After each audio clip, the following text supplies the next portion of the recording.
विद्यार्थियों, स्वागत है आप सबका। तो हम लोग इसके आगे देखेंगे हिंदी शब्द की उत्पत्ति किस प्रकार हुई है। तो देखिए, जो हिंदी शब्द है ये सिंधु से बना हुआ है। वैदिक संस्कृत में जो सिंधु था यह नदी का नाम था। फिर उसके बाद सिंधु से सिंध बना। लौकिक संस्कृत में जो सिंधु था ये सिंध हो गया और ये तब तक नदी का ही नाम था।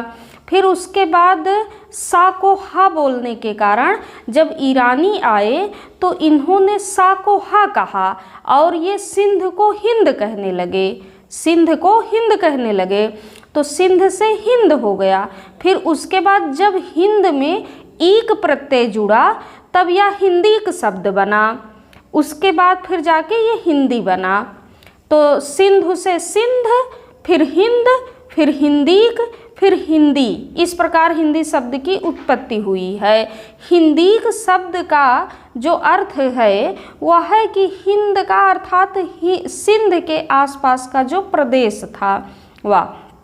अब देखिए कि हिंदी शब्द ईरानी फारसी में ही बना जिसका अर्थ था हिंदुस्तान से संबंधित।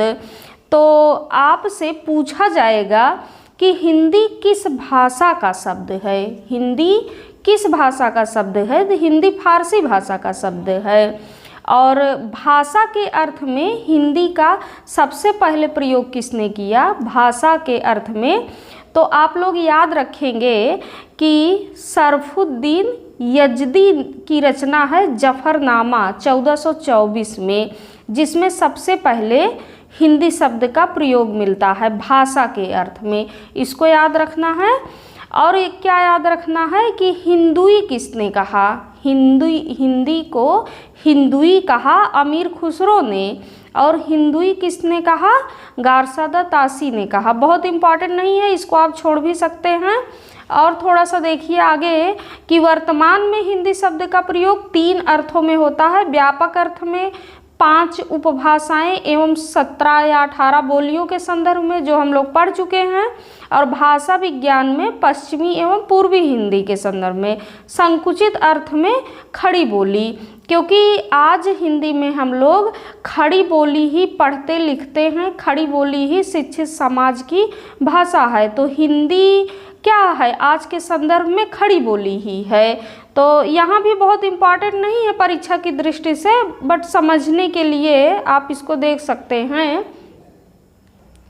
खड़ी बोली देखिए यहाँ पर, बाकी जब बोलियों को पढ़ा जाएगा तो विस्तार से देखा जाएगा कि खड़ी बोली का विकास सौरसेनी अपभ्रंश के पश्चिमी हिंदी से हुआ है। इसे खड़ी बोली कहने के 3 कारण थे। तो इसमें मेन आप यही ध्यान रखिए कि खड़ी बोली का विकास सौरसेनी अपभ्रंश के पश्चिमी हिंदी से हुआ है। आपको याद है परागु पहली क्लास में पढ़ चुके हो कि सौरसेनी अपभ्रंश से राजस्थानी हिंदी, पश्चिमी हिंदी और गुजराती हिंदी का विकास हुआ है। तो पश्चिमी हिंदी की ही बोली है खड़ी बोली, है ना। तो क्या पढ़े थे? हरि ब्रज के बूंद खड़े। अब आप लोग याद करिए कि पश्चिमी हिंदी की कितनी बोलियां हैं, कौन कौन सी हैं। और इसको आप छोड़ सकते हैं, बाद में पढ़ लीजिएगा, परीक्षा की दृष्टि से बहुत इम्पॉर्टेंट नहीं है। यहाँ थोड़ा सा नामकरण देख लीजिए कि खड़ी बोली को कौरवी भी कहा जाता है, टकसाली भी कहा जाता है, और क्या कहा जाता है? जनपदीय। कुछ इसके अन्य नाम भी हैं, ये नामकरण करता भी हैं, इसको आप छोड़ सकते हैं, है ना। यहाँ देखिए कुछ इसके अन्य नाम भी हैं, जिसमें वर्नाक्यूलर है, सर हिंदी है, हिंदुस्तानी है, खरी बोली है, डिंगल, रेखता, दक्षिणी हिंदी, देहलवी, हिंदुई, बोलचाल की हिंदुस्तानी, और क्या? हिंदुई, है ना। तो बहुत इम्पॉर्टेंट नहीं है, बस आप एक नज़र इसको देख कर जा सकते हैं। थोड़ा सा खड़ी बोली का क्षेत्र भी देख लीजिए कि क्या है। दिल्ली है, मेरठ, आगरा, सहारनपुर, मुरादाबाद, देहरादून, मुजफ्फरनगर, बिजनौर, रामपुर, पानीपत, अम्बाला इत्यादि, है ना।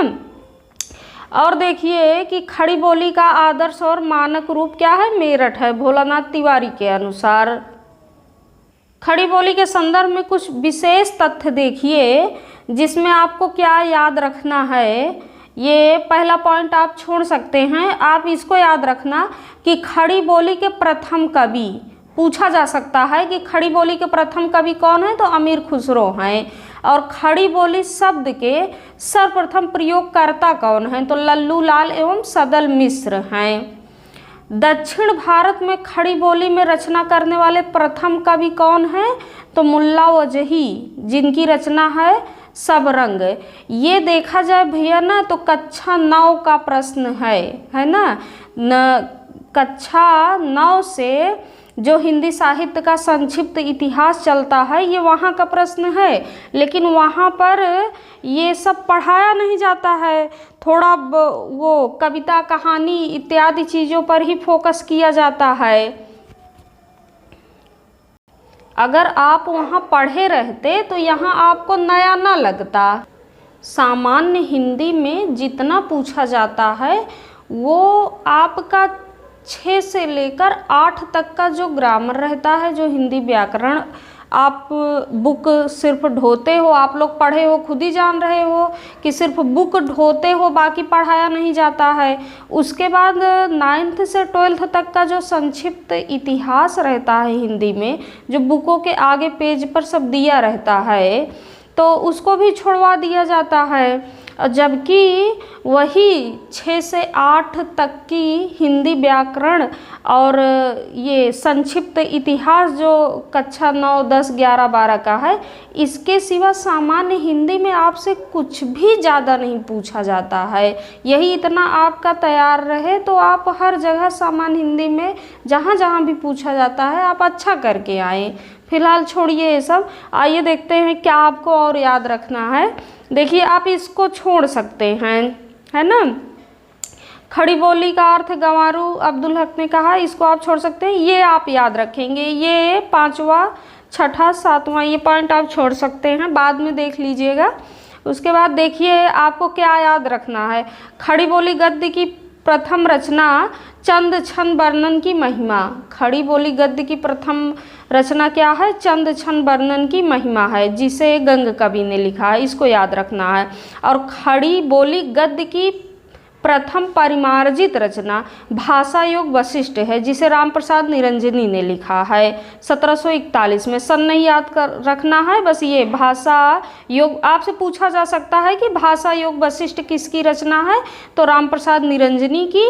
या चंद छंद वर्णन की महिमा किसका है, तो गंग कवि का है। ये इतना याद रखना है। और क्या याद रखना है, ये बहुत इम्पॉर्टेंट प्रश्न है, इसको याद रखिएगा कि प्रिय प्रवास अयोध्या सिंह उपाध्याय की रचना है, महाकाव्य है, और खड़ी बोली का ये प्रथम महाकाव्य है 1914 में, इसको याद रखना है। और याद रखना है कि खड़ी बोली का सर्वाधिक प्रसिद्ध महाकाव्य तो कामायनी 1936 किसका है, जयशंकर प्रसाद का है, इसको याद रखना है। एक नज़र आप देख सकते हैं कि खड़ी बोली के समर्थकों को हठी एवं मूर्ख कहा तो जगन्नाथ दास रत्नाकर ने कहा है। ये द्विवेदी युग के कवि हैं और द्विवेदी युग के कवि जगन्नाथ दास रत्नाकर ब्रज भाषा में कविताएं लिखते थे, जबकि भारतेंदु युग में हिंदी में जो काव्य की भाषा थी वो ब्रज थी और जो गद्य की भाषा थी वो खड़ी बोली थी।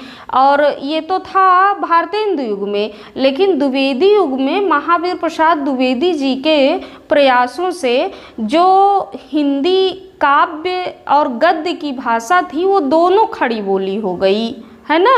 लेकिन उसी द्विवेदी युग में ये जगन्नाथ दास रत्नाकर थे जो कि किस में लिख रहे थे, ब्रज भाषा में लिख रहे थे, तो खड़ी बोली का ये विरोध कर रहे थे, है ना। तो इसीलिए खड़ी बोली के समर्थकों को हठी एवं मूर्ख कहा कि किसने, जगन्नाथ दास रत्नाकर ने कहा है। और खड़ी बोली के समर्थन में आंदोलन सबसे पहले किसने चलाया था, तो अयोध्या प्रसाद खत्री ने चलाया था, है ना, 1885 में।